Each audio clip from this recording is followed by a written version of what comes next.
first off, just the intro. You had already told us who you are and what you do, but I want to first start off and ask you, like, why is mental health so important to you?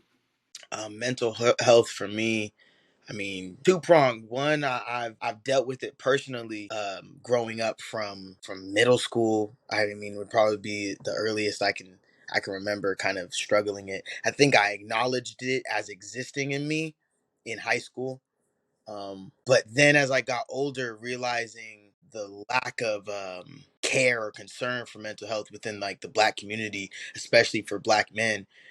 I mean, I couldn't. That it just took over my heart. It took over my heart. It took over my world.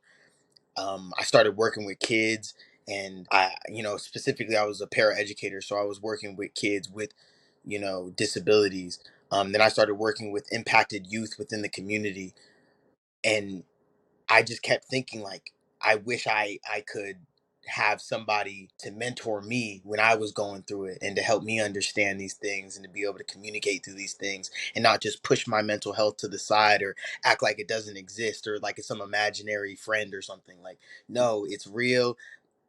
Talk about it, go through it, talk to somebody about it. So That's great to hear, and also just to know that you're giving back and being that voice of something that you wish you had.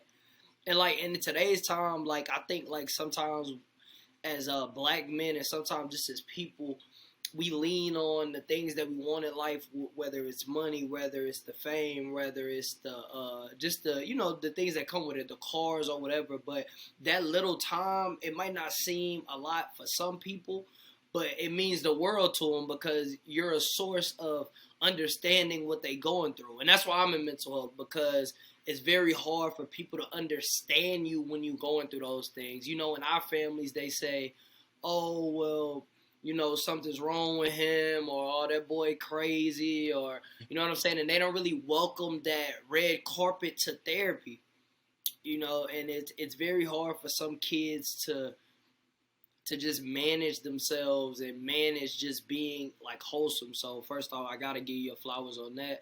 And like through working with kids and working through all these things, how do you feel like that's gonna help them in the world? Not just right now, but as they get older.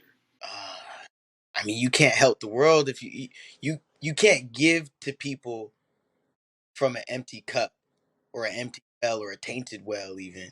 That you in yourself to live and thrive in this world is a form of protest. That means you have to be the best version of yourself possible to be able to make change or impact in a world. If you're lacking in yourself, then your target, your objective is also going to be skewed or lacking. I definitely agree with that. Most definitely, yeah.